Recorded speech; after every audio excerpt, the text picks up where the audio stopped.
芸能界, which is like celebrity world, Yeah. we have a unique, yeah, and especially 芸能界, which is like celebrity world, Yeah. we have a unique rules, or I've never belonged to that Yeah. world, so I don't know exactly, but I feel crazy. like it's special society. Yeah, the Gano guy is like the celebrity world in Japan is pretty much like Japan was 10 years ago. Like, Ooh. there's no community, there's no like unified social platform for us or anything like that. It's just like you meet who you meet, and your entire social circle is that group of people. And yeah, there's a lot of stuff, like there's management companies and labels and production companies, and there's kind of hierarchies and all of that, like any business in Japan. Yes. It's weird. Right. That's the best way to describe it. It's weird. I think being a celebrity in any country is going to be weird, but Japan is unique because it's a celebrity culture with a hierarchy. Yes. Where like, the longer you do it, the more solidified you Yeah. are. The people you know dictate everything that you do, and that's if you meet great people, that's awesome. If you just don't meet the right people, you're not gonna have a good time. Especially the society is the connection matters. Like Yeah. how- And I think that's everything, because even when I was working vending machine business and seeing other companies and how they work, people weren't often promoted for their skills.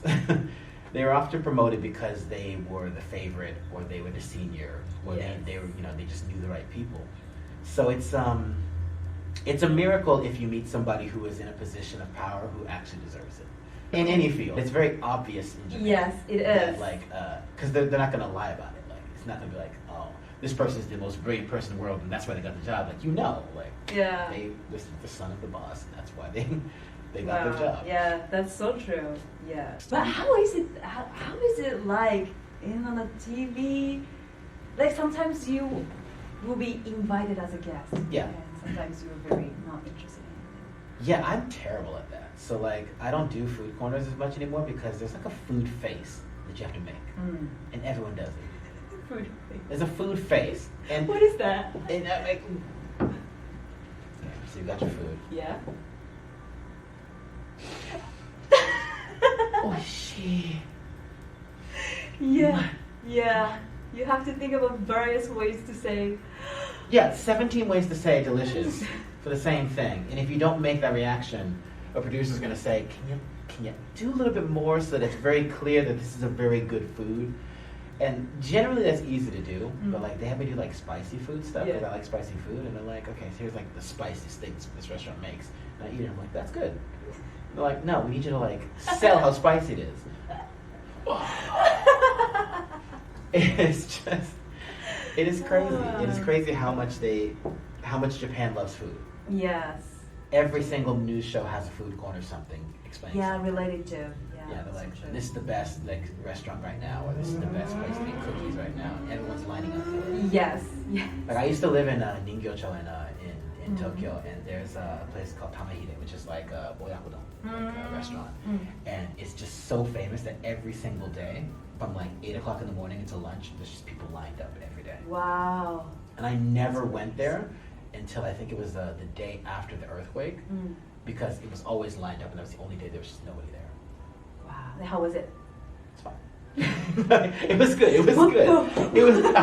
It was the best ever. No, it was really good. Yeah.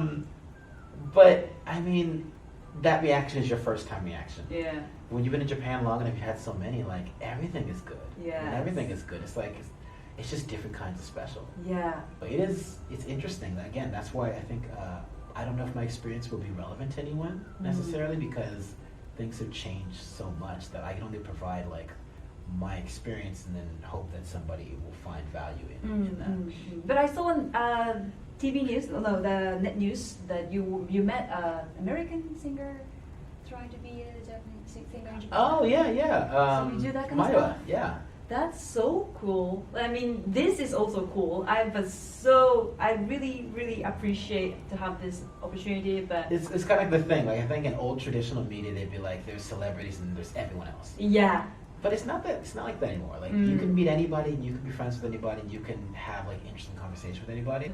It's a lot of hard work. yeah, it is. That's what I hope people understand, is that while I simplify my experience, it was a lot of work. It took a long time. Getting to Japan for some people is just like I went to school, I went to a Japanese college, and I was here. And for me, it was 10 years of doing a lot of crazy jobs just to get here. So you have a strong this goal to live in Japan. That was it. I'm lucky because my experience was not, I didn't come with a misconception. I didn't come because I was like, oh, I love anime, and it's going to be an anime country. Like, I spent time in Japan. I loved my time in Japan. So I extended that time in Japan. So everything that I experienced was based on what was happening in the moment. It wasn't like, oh, I thought Japan was going to be this. And it wasn't. Like, it was just... Yeah, that's going to be a struggle if you have optimistic kind of ideal place. And expectations are the worst thing you can have in life. Because, again, your imagination is limited. Yes. You never know what's going to happen. And that's why I'm glad that I gave my sense of oh, in the States I did this. I came in, I'm just a baby. My new Japanese life is this, and I'm going to adjust everything that happens. Yeah, you can adjust and get used to some very toxic and crazy, crazy stuff. Yeah. But by not comparing, you get to understand things within context. So even the problematic stuff in Japan, I understand it from the Japanese perspective because I lived it within a Japanese context. And now I can try and figure out what I want to do with that.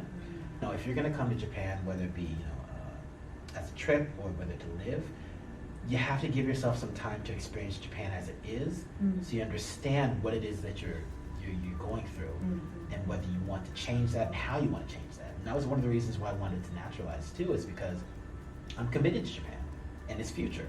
So I'm not I'm going to be here for 10 years and then I'll go back to the States. If I'm going to ask Japan to change for anything, I need to be responsible for that change and be here too, to accept that change and what it means. I can't just say oh, change everything so it makes me comfortable, and then who cares when I go back to the States? People have to understand what Japan is when they're criticizing it, and understand what they want it to become, because it's easy to change something and then even hate more what it's become after that. So Japan is crazy. It's a hard experience, but there's a lot of great stuff, and I hope people don't misunderstand their experiences. I really hope so. Yeah, that's something I'm trying to do. Sometimes I always try to have positive messages, but sometimes I do the realities. Yeah. But still want to make it trying to see the solution, or trying to see it better. Oh, I'm here in Japan. Who cares? No one cares if there's a random black dude in Japan.